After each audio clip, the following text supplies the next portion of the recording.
Latest updates के लिए ultra channels को सब्सक्राइब करें और बेल आइकन को प्रेस करें। प्रोफेसर घर पर है? अभी आते ही होंगे, अंदर आइए ना।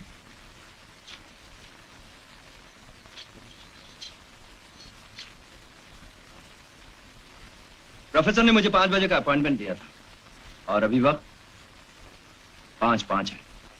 वो भी आते ही होंगे, शायद रास्ते में ट्रैफिक के कारण रुक गए होंगे। बैठिए ना।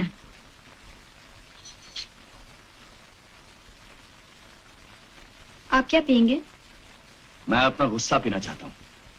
सोडे के साथ या सिर्फ बर्फ के साथ? इस लड़की की उम्र क्या है? नादान है। मैंने कहा इसकी उम्र क्या है? 19 साल। लगता है आपने इससे तहजीब नहीं सिखाई।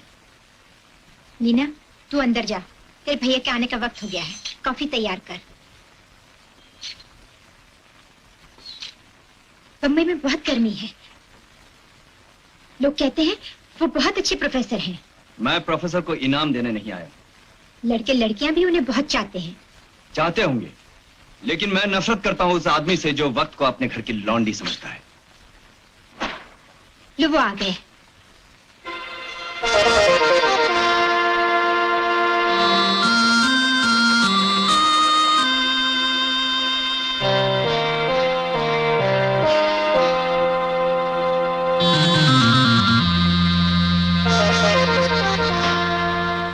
लो, वो बैठ जाओ। आप मुझे सिर्फ मन कह सकते हैं, क्योंकि मैं मन का बादशाह हूं। फिलहाल बैठ जाओ। I said sit down. There. ठीक है, बैठ जाते हैं। ये लीजिए। तुम्हारे बाप को तुम्हें पढ़ाने का बहुत शौक है। होगा, लेकिन मुझे नहीं। मैं तुम जैसे प्रोफेसरों को पढ़ा सकता हूं। किस कॉलेज में पढ़ते हो? मिल्टन कॉलेज में बीए फाइनल ईयर कर रहा हूं। 2 महीनों से कॉलेज जाना छोड़ दिया है। वो क्यों? क्या तुम्हारे हर सवाल का जवाब देना जरूरी है? सिगरेट तुम मेरे सामने नहीं पियोगे। कब तक? जब तक मुझसे इजाजत न ले लो। प्रोफेसर, तुम मेरे घर मुझे पढ़ाने कब आ रहे हो? तुम मुझे सर कहोगे और तुम यहां पढ़ने आओगे 4 दिन में एक बार, ठीक? सर साहेब, क्या ऐसा नहीं हो सकता कि हर महीने तुम मेरे बाप से फीस वसूल कर लो और ना तुम पढ़ाने आओ ना मैं पढ़ने आऊं?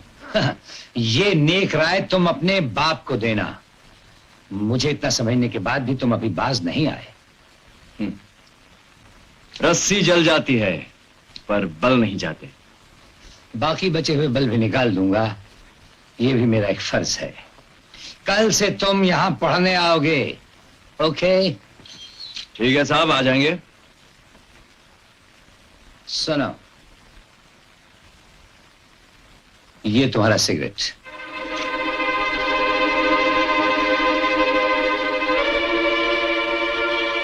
तुम मेरी गैर हाजिरी में पी सकते हो, लेकिन मेरे घर पर कभी नहीं।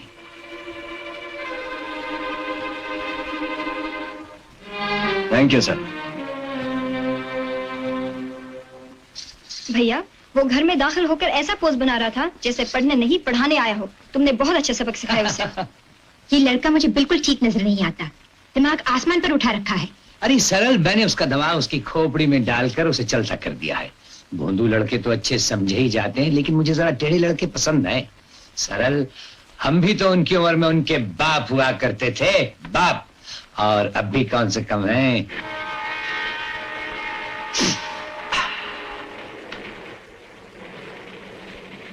चल बे फुट, मुझे यहाँ करने दे। चल फुट, तेरी धाक यहाँ नहीं चलेगी।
ठीक है, जितना नुकसान हुआ है वो बिल मेरे बाप के ऑफिस में भेज देना, भर दिया जाएगा।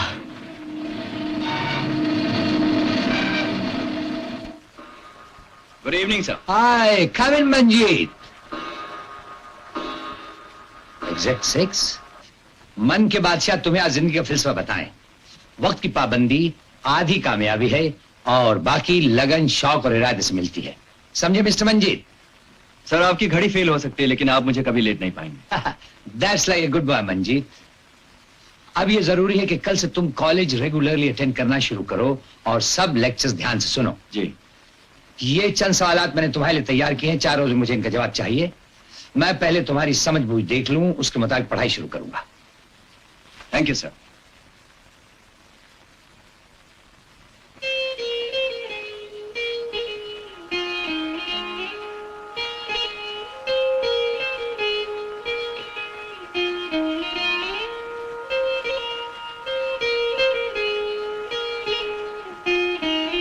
भाभी, क्या है? मैं बाजू में सुनंदा के घर जा रही हूँ।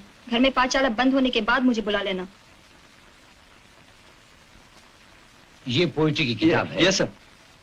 Poems of Keats, a collection. इसे पढ़ने से भी आत्मा को रोशनी मिलती है। Thank you sir.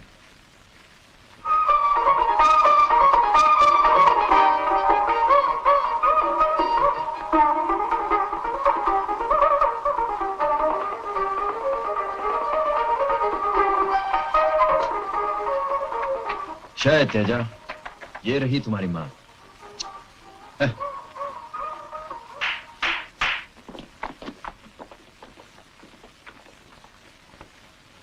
क्या बात है तेजा, आज तुम बिल्कुल अच्छा नहीं खेले।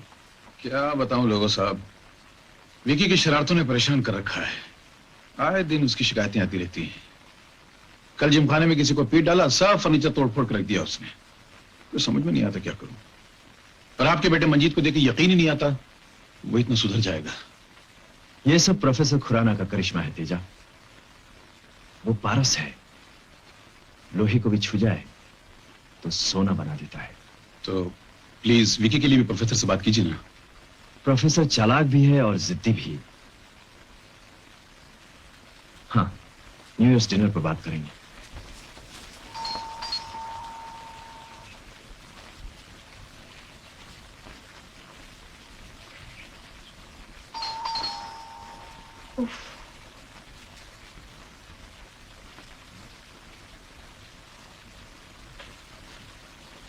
प्रोफेसर साहब घर पर हैं? बाहर गए हैं।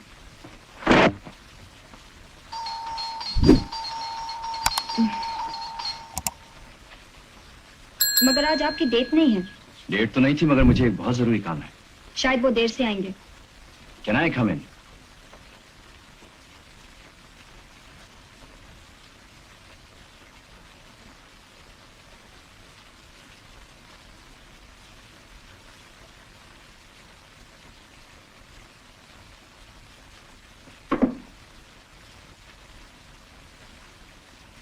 बैठने के लिए नहीं कहोगी? ना बैठने के लिए, ना ही कुछ पीने के लिए। यही तहजीब और सभ्यता है तुम्हारी।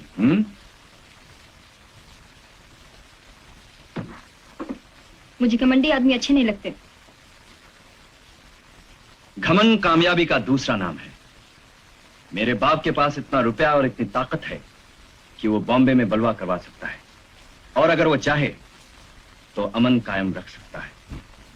वो किसी के पास नहीं जाता, लोग उसके पास आते हैं। जो लोग जीना चाहते हैं उन्हें जीवन दान देता है, जो मरने के काबिल हैं उन्हें मौत का इनाम देता है। अब तुम ही बताओ, इतने कामयाब आदमी का बेटा घमंडी नहीं होगा तो और क्या होगा? तुम जिंदगी भर क्या यही कहते रहोगे कि मैं रंजीत सिंह लोबो का बेटा हूँ? तुम्हारे पिता सब कुछ होंगे मगर तुम क्या हो? यानी कि मंजीत, और सिर्फ मंजीत।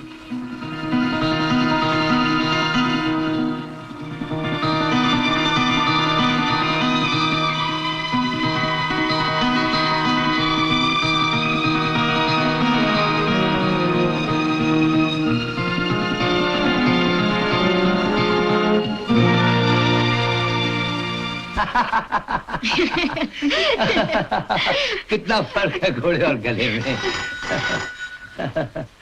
हेलो। प्रोफेसर साहब, हम बहुत खुश हैं आपसे। मंजीत की तो काया पलट गई है।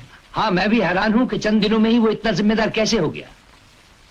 आपकी जुबान में जादू जो है। लोगो साहब, कहीं ये जादू आपके सर चढ़कर न बोल बैठे। बहुत खूब, बहुत खूब। भाई, फोन इसलिए किया था कि कल रात हमारे यहाँ न्यू ईयर्स की पार्टी है और हम चाहते हैं कि आप अपनी बीवी के साथ जरूर आइएगा। हाँ लोगो साहब, मैं तो आ ही जाऊंगा, लेकिन अपनी सरला देवी जरा पार्टियों से घबराती हैं। मैं कोशिश करूंगा उन्हें मनवा लूं। अरे भाई, भाभी को जरूर साथ लाइएगा। सच बात तो यह है प्रोफेसर कि दोस्ती करो तो खुलकर। हम आधी दोस्ती को आधी दुश्मनी ही समझते हैं। मेरा बेटा विक्रम तेजा आप ही के कॉलेज में पढ़ता है। अच्छा, तो विक्रम आप ही का लड़का है? प्रोफेसर, मंजीत को बदलते हुए देखकर तेजा भी अपने बेटे को आपकी जिम्मेदारी में देना चाहते हैं। सो तो ठीक है, लेकिन मेरे पास गुंजाइश नहीं है लोगो साहब। वैसे मैं कॉलेज में तो विक्रम पर नजर रखता हूँ। अगर आप उसे अपनी शागिर्दी में ले लेते तो बहुत बेहतर होता प्रोफेसर साहब। बाप होना डरता हूँ। मेरे कौन से 2-4 बेटे हैं जो एक बिगड़ जाए तो दूसरे से अच्छी उम्मीद रखूं। मेरे घर का यही तो चिराग है। हाँ प्रोफेसर, वैसे भी मंजीत पर आप मेहनत कर ही रहे हैं। इस मेहनत में विक्रम का भी फायदा हो जाएगा। मगर प्रोफेसर प्लीज। Hello everybody. क्यों लोगो साहब, कोई खास बात तो नहीं हो रही? कोई खास बात नहीं मानती, बैठ जाओ।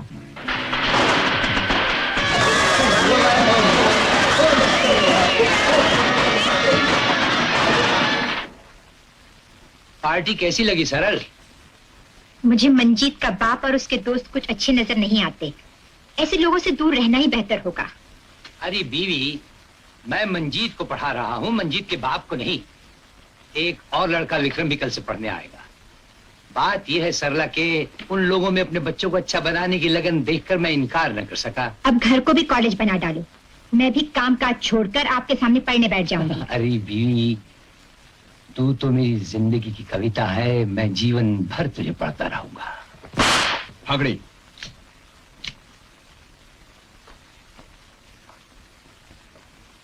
सच सच बताओ रॉबिन, तुमने उन रुपयों को क्या किया? राजा साहब, हम बाकी साहब का जब 50 लाख रुपए लेके बेरूत पहुंचा तो हमको शक हो गया। हमारा उस फ्लाइट से स्विट्जरलैंड जाना खतरा था। उसी के पास से हम एक दिन के लिए पेरू ठहर गए, सलोमी के पास। हम जब बाहर से घूम के आया तो हमने देखा सलोमी का मर्डर हो गया और पूरा 50 लाख गायब हो गया। रविंद्र के बच्चे, तुम हमको चकमा देने की कोशिश मत करो। तुम सबको बंदर बना रहा है आराम से।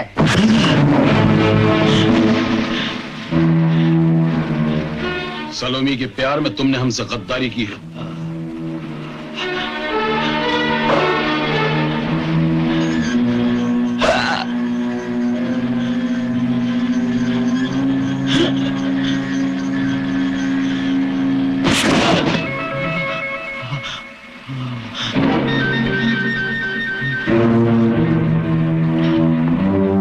साहब, दुनिया का पुलिस मेरे पीछे लगा है। इंटरपोल, मुझे बचा लो प्लीज।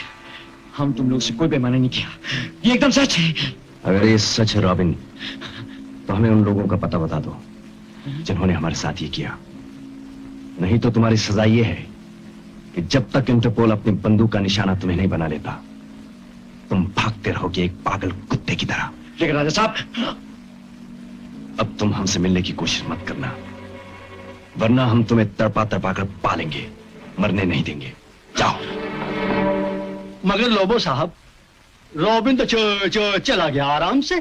आपने उसे माफ कर दिया, मगर मेरा रुपया तो गया। अगर कल को वो पकड़ा गया तो पुलिस भागने को हथकड़ियां लगा देगी आराम से। उसे हलाक कर देने से क्या तुम्हारा रुपया मिल सकता है? अगर उसे मरना है तो इंटरपोल उसे मारेगा। उसे चंद दिन के लिए जिंदा रहना होगा ताकि हमें उसकी साजिश का पता चल सके।